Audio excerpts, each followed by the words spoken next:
Okay, Denver Broncos Mile High View, no commercials, no bullshit. I can't even look at you because I got to pay attention to the road here. I'm driving down, heading to Home Depot. I got a major home improvement project I've been working on, and that's why there have been no film reviews. Colby, turning on the radio, the sports talk radio, it confirms what we were saying, our suspicions, that the front office absolutely, for whatever the reason, just is like rabidly against Drew Lock by listening to these comments. Now, I need everybody to understand two things. One, I didn't want to drive Drew Lock, and I'm defending him like I'm defending Flacco and everybody else I didn't want, from a culture that's here that just is a poisonous, toxic culture. And that's really what I want to talk about. Now, interesting thing for me is I didn't actually see the game.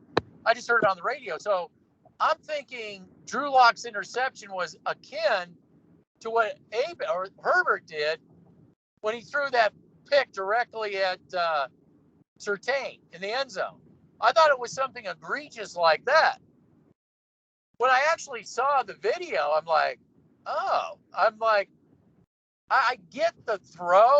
And I mean, what I'm saying is, I mean, the defender had to make an acrobat catch to even intercept the ball. And here's the thing.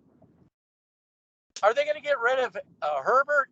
I mean, when Justin Simmons should have intercepted the ball, that was essentially the same throw to his receiver, essentially exact same throw. Then he throws it he throws the ball directly to Surtain. So, and I don't even think he was even under duress. Oh, he did run, but I don't think he had anybody in his face or anything. So what I'm getting at is that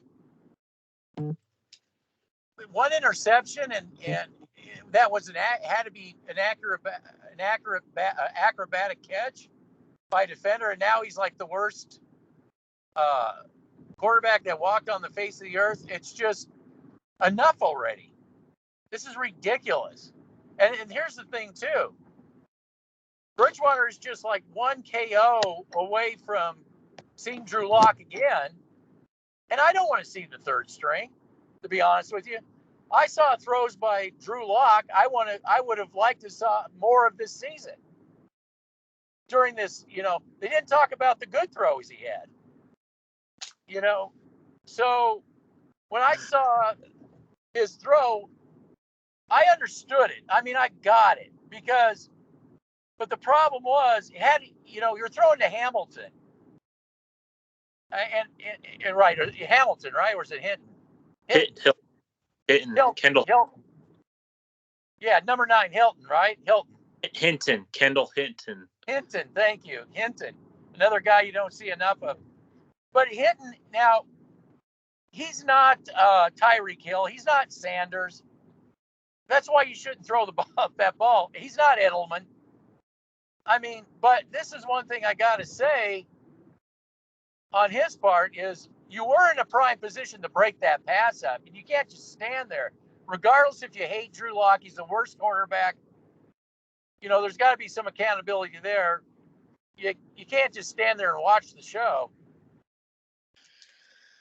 because that ball was not thrown behind. It was thrown where, at least minimum, if Hinton wasn't going to even try, you could at least try to break up the pass or the interception, excuse me. But that's just all to aside. But they're rabid about it. It's like, you really think that the 3 guys in this draft is going to be really going to help you out? And here's the thing too. As soon as Teddy Bridgewater, and he's throwing the same kind of interceptions. Once he throws one of those interceptions, people are rightfully going to say, well, if you're holding Drew Lock accountable, you're going to have to hold Teddy for doing exactly the same thing. And you know what the response is going to be? It's going to be, Yeah, we are. So we're now we got to go kill Teddy Bridgewater and get some other guy that we're going to end up killing. So I had to tell you my take on it because I hadn't actually watched it, and it wasn't as egregious as everybody made it sound like. The throw was more ill-advised because who he was throwing it to. I think if it was Sanders, I think if it was Edelman or Tyreek Hill, these kind of guys, you do throw that. That's exactly the pass you throw. I wouldn't. Yes, I would definitely agree, but not Hinton. Not Hinton. So if you're not aware, it's more or less your player personnel. But to say this guy's career is defined by that one throw is just totally absurd when the guy everybody's worshiping, Herbert, threw even worse interceptions than that. So I had to get that off my chest because I'm just sick and tired of hearing fans just wanting to bury another quarterback all because of one interception. I don't know. What's your take on it? My take on it is that I'm not surprised by what I'm hearing from STR and the John Elway fans. I'm not surprised. Yeah, we have 300 subscribers, but we're batting 1,000 right now. So when it comes to burying quarterbacks, that's what you guys do best. Is you want to bury quarterbacks because you want your agenda to be pointed across. You want Aaron Rodgers, you want Russell Wilson, you want Matt Ryan, you want Patrick Mahomes, you want Kirk Cousins. Yeah. You want all of those type of quarterbacks that won't help you in the long run. And I went back and watched the film today, and Justin Herbert had a similar pass, had a similar type route concept to the side of the field, and Simmons should have picked it off. Everybody's love affair, Justin Simmons. Yes. Everybody's. It was thrown worse than how Watt threw it. Just because it's Justin Herbert, we can give him a pass. But I guarantee you, if Justin Herbert was in Denver, they would crucify Justin Herbert for that type of play. And this is why nobody wants to come to Denver. This is why nobody wants to play for John Elway. This is exactly why nobody wants to be in the city of Denver, is because you have STR that pushes the Dove Valley John Elway agenda. You have John Elway fans that can't get over the love affair for quarterbacks and forget that there's a guy named Rashawn Slater outside of the holding call, looked like an all-pro left tackle. And just he's definitely in a world. We don't. Yeah, not even close. Garrett Bowles couldn't hold the guy's jockstrap. Absolutely. Yeah. But yeah. It's absolutely absurd. I've never seen anything like this when they're attacking Drew Lock. And Cecil Lammey sitting up there telling people that, oh, we told you so. We told you so. We told you so. You got to set your feet and throw. We told you so. Well, you know what? From what I saw in the All-22 film, from the coach's film and from the Game Pass, is that was the right read. And Kendall Hinton is no Tyreek Hill, no Wes Welker, no Julian Edelman, like you said. So the odds of connecting with that pass to a guy like Kendall Hinton, who's not that fast, he's more of an elusive route runner in terms of short to intermediate running. The route tree it is less to be desired. So I don't want to. It's just I've never seen anything like this with a quarterback with Drew Lock before. I've never seen anything like it. Well, I don't really. Well, here's the thing. You hit the nail of all nails on the head. This is a bigger. I'm doing this video because it's really a bigger issue than Drew Lock. It's what you said. Who wants to come here? Who wants to come here and be the next sacrificial lamb for this circus that's here, right? Yes. You were. We told you so. Well, let's back the film up. Let's go way back in time when you drafted. You were the people. You were the very people that wanted Drew Lock. You people were the very ones that wanted him. I was the person that said, don't draft him. Now I got to defend him because you couldn't keep your promise of a 3-year development. You decided to shit can that, and you said, screw him. We're going to go get Shermer. That's we're going to get Flacco. Yes. Flacco, all that. You're out. Shermer, we got to get Shermer. And it wasn't, and I'm telling you, it wasn't Fangio, restless at night, worrying about being the Kansas City Chiefs. Now, how long does Teddy Bridgewater have before they do the very same thing to him? Very same thing. I think after the Chiefs game, I think we're going to start hearing it. Yeah, because they're going to get real pass happy. And if he throws a pick or something, things go wrong, that's going to be all she wrote. Yeah, like I said, the narrative will be, we must get rid of him now. He can be our backup quarterback. That's what I've heard. Well, he can get us the 7-8 to win game. He can get 7 to 8 wins like Jameis Winston, but we need to go get a Aaron Rodgers, a Russell Wilson, and Matt Ryan. That's who we need to go after. Yeah, and what incentive would those people have coming here? Whether or not, are they going to fire the coaches? I mean, they still have to get through the gauntlet. They still haven't gone through the gauntlet yet. Going back to the Raiders, facing the Chargers now in Los Angeles. Yeah. Yes, and I think you hit the nail on the head with something else that nobody's going to mention. We bring up that no quarterback wants to come here. Matthew Stafford didn't want to come here. Tom Brady didn't want to come here, just to name 2 examples of players that didn't want to come here. But I think it's a bigger conglomerate of players that don't want to come here anymore. We have a guy named Draymond Jones who wasn't getting double teamed, was getting single teamed. No, okay. They were passing him off to single people.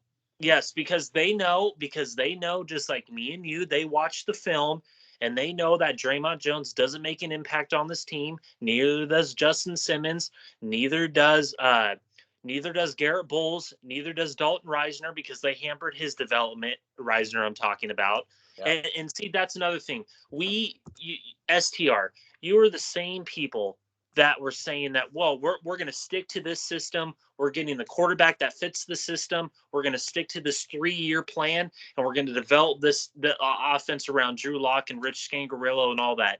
And you, the feel-good fans, the John Elway fans, and STR, abandoned that, went after Joe Flacco, went after Pat Shurmur, went after Jerry Jeudy in the first round, which I knew was going to be a terrible pick.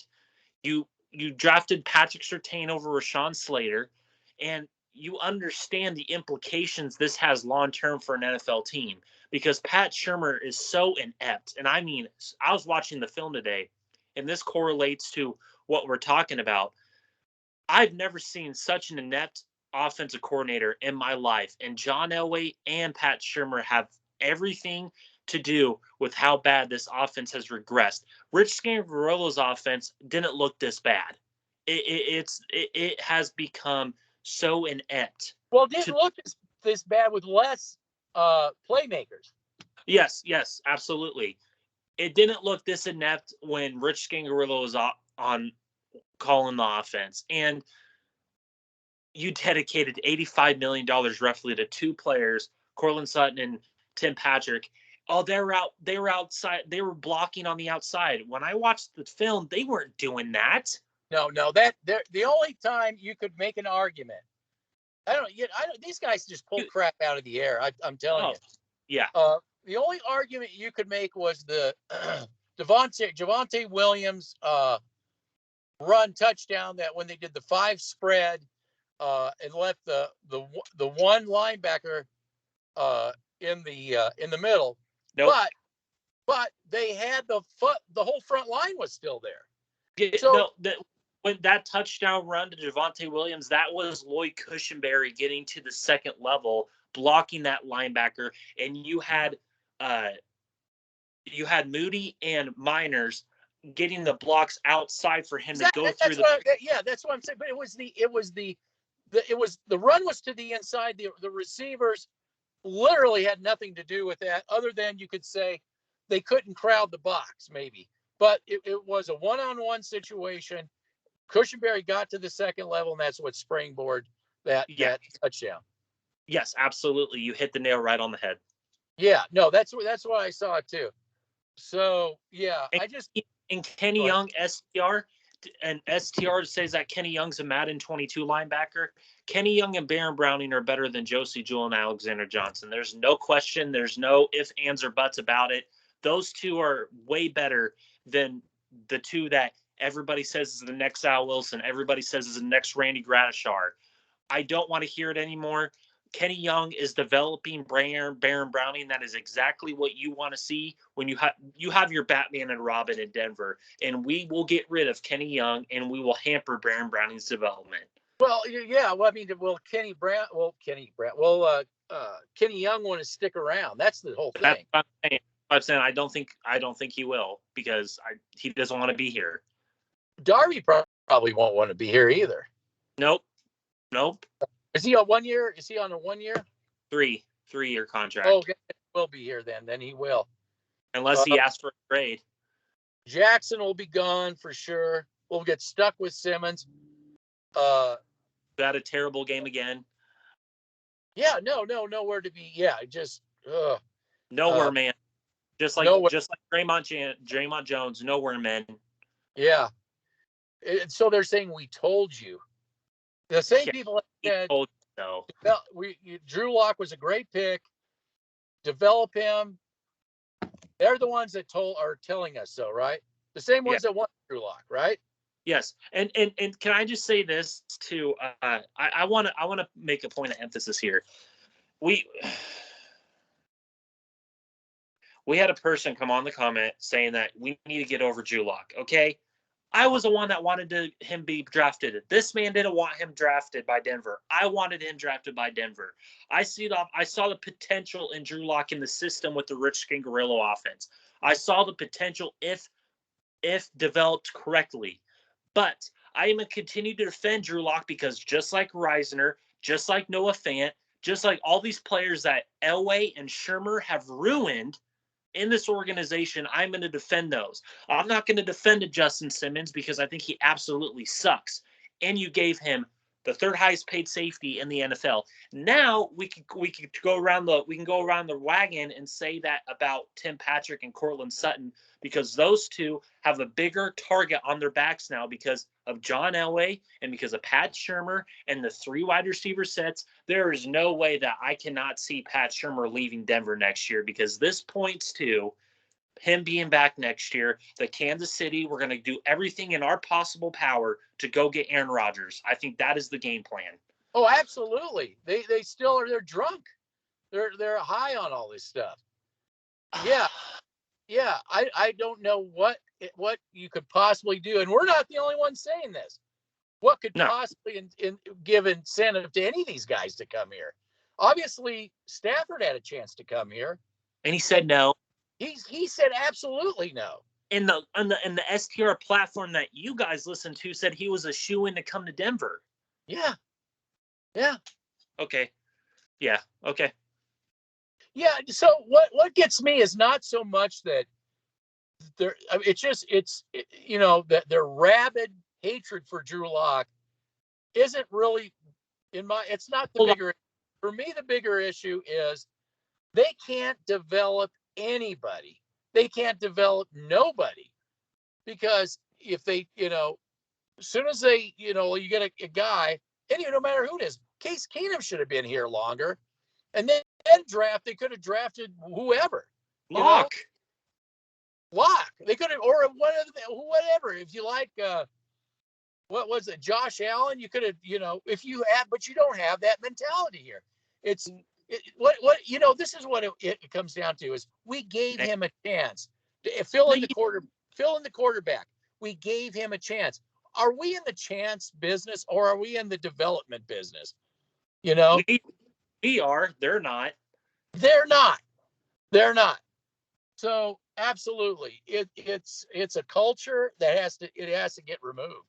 Well, and you hit the nail right on the head again, and I commend you for that. You said, and I want to bring this point up, we get rid of good players. STR likes to drum out good players, talk shit about them, and say that we gave them chance after chance after chance, just like Noah Fant, just like Andy Janovich, just like Malik Jackson. We didn't have the money to pay him. Bullshit. Because Bullshit. Danny Trevathan, we didn't have the money to pay him. Bullshit. TJ Ward, we didn't want to keep him around because we wanted to start Justin Simmons because he's an up-and-comer. That is proven bullshit. You just don't want to develop players. You want to get rid of good players, and you want to hype up below-average players like Justin Simmons, Garrett Bowles. You have to justify Elway's existence, okay? By hyping up players that he picked, and that's why this team is 6-5. Just like they are not hyping up Noah Fant, they're hyping up Alberto because that's an pick. Yes, and he screwed up big time. And he's the guy that got Bridgewater killed. And you know what? I don't want to hate on Alberto. I think he has good play potential. But you're going to sit here and tell me that you're going to drum out Noah Fant, who is faster, who is more athletic, who is more instinctual in his game than Alberto, okay? And you want to say that you gave Drew Lock all the weapons and you gave him all the chance in the world. Bullshit. You are, oh. Well, it's not even, like I said, why are we in the chance business with all these quarterbacks? Can you bring in Case Keenum and do this right? Okay, you brought in Keenum and you had no idea what system you were going to run. So you put him in a system he wasn't even suited for. And then ask him to, you change. Bridgewater. Neither is Teddy Bridgewater. He's not suited for this Pat Shurmur offense. Well, they didn't. No. You're right. You're right. We are not in the developmental business. We are in the chance business. We reward below average players. We reward terrible players, just like the podcast guy was talking about. We reward terrible players, and the developmental business in the Denver Broncos organization is non-existent because of Elway and his meddling bullshit. Yeah, it's really. I know we've won, and it's very frustrating seeing what's going on. You want to pat yourself on the back because Locke, you want to drum Locke out of town. You're patting yourself on the back. You had a guy that you could have developed, and you're always whining, and they're always whining. We could have got Josh Allen. You guys would have ruined him too. Well, these were the people that wanted Josh Rosen. Okay, the same guy that wanted Josh Rosen. Oh, I don't. Also, they wanted Paxton Lynch. Yes. Oh, well, Cecil Lammey. Oh, my God. Talk about Elway's. You know what? I mean, good Lord. The defense of Paxton Lynch was absolutely absurd, and you didn't develop him right. You didn't develop Drew Lock right. You didn't develop Isaiah McKenzie right. He went to Buffalo and had a few good years. You didn't develop Trinity. Oh, well, you did develop Trinity Benson, and then you got rid of him to Detroit. Yeah, he's not having a good year, but the potential's there.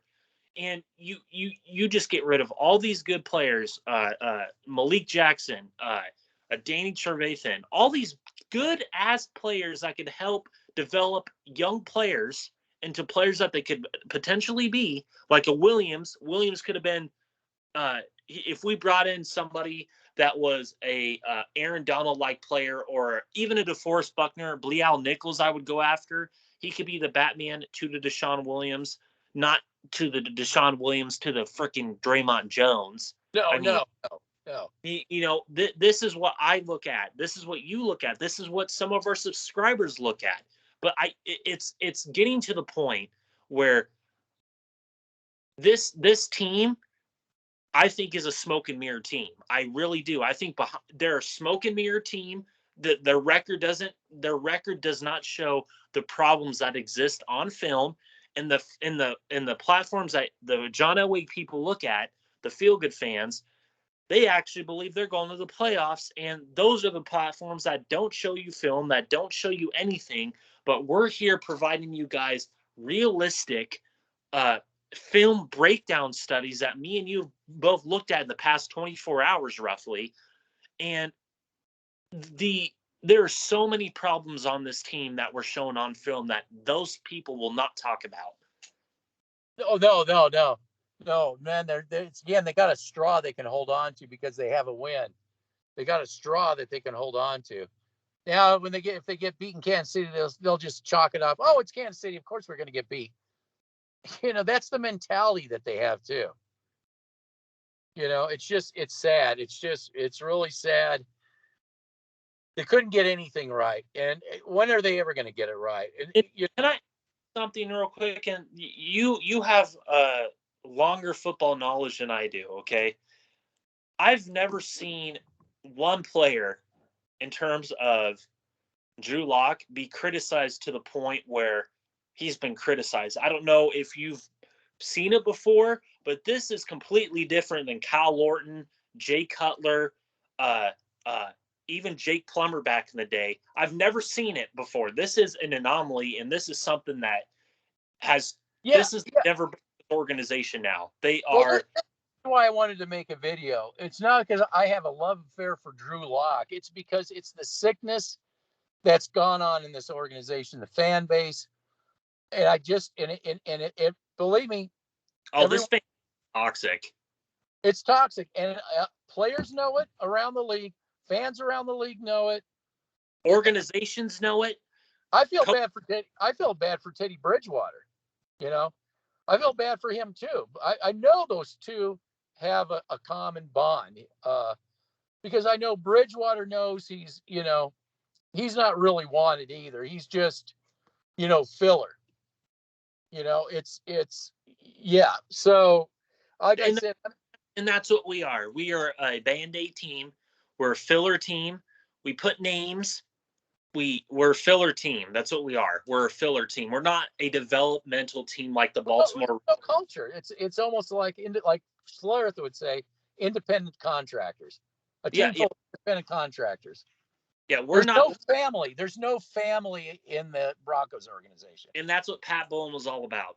Exactly. And we're not the Ravens. We're not the Colts. We're not the Bills. We're not even the Chiefs. They're building something over there. It's just going to take them a while, and they know it. That's why they're building it correctly. I believe they're building it correctly, whether the score reflects what we saw yesterday or not. They're building it correctly. We don't have a family here in Denver. We're an independent contractor organization now. Oh, absolutely. Yeah, so I just had to chime in with just the hatred was just. I mean, when I went back to look at that, and I'm thinking, I thought it was a lot worse because I'm listening it to the radio with all the, oh my God, oh no, it's like I didn't realize that the defender had to actually make an acrobatic catch just to even catch it. I didn't realize. Can I just say this? Would Justin Simmons make a play like that? No. And they won't talk about that either. Herbert threw it right to him. Nick Ferguson and Cecil Lammey won't talk about that. They'll say it's all Chad Stern's fault. They'll say it's all Kareem Jackson's fault. Chad. It's not Chad. Oh, it's Caden Stearns. Oh, I'm so sorry. I don't know. I'm not a fan. Caden Stern. There's another guy they'll probably drum out too. Uh-oh. Hello? Are you there? Yeah. Yeah, I just everything went blank. Like, whoa. You're the man in the dark now. You're the talking head. I'm the talking head in the dark.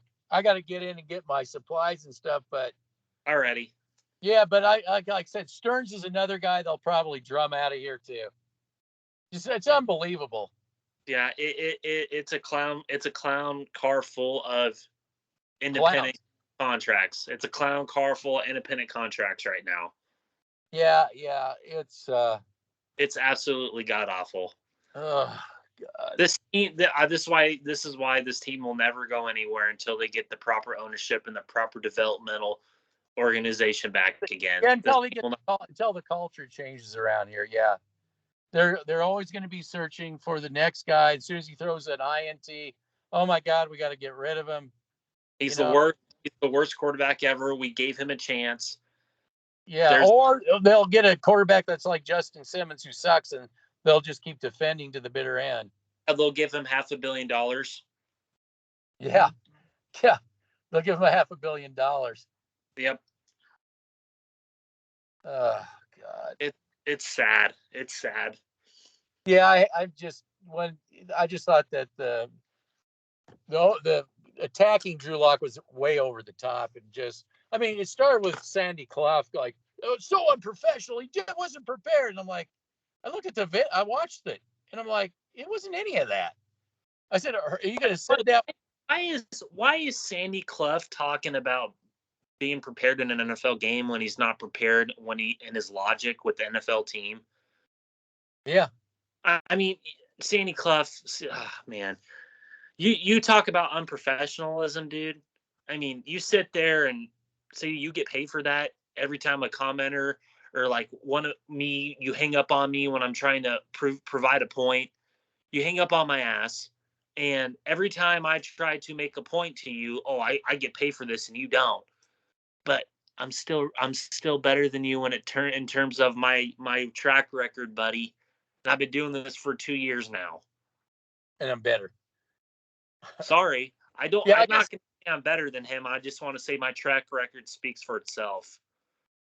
I just didn't understand where, when I'm watching this, I'm like, this wasn't what I thought it was. I mean, I swear to God, I thought, because I told you my comment, I said, this is why I didn't want him. Remember, I was pissed off. And then I'm looking and I'm like, oh, well, yeah, this isn't exactly the way it was portrayed. Like I said, that's how STR wants you to think about it. That's why I before I even listen to them and before I even have to hear about that, but you obviously do because you have to work and all that. But when I went back and watched it, I'm like, they're blowing this way out of proportion. But I whatever, it is what it is. Well, Drew Lock. Every time I turned it on just for the brief few seconds, yeah, Drew Lock, no way, he's not the answer. That's it. End of discussion. He's gone. And I'm like, why? They obviously fear him. They must fear him that if he really started lighting it up.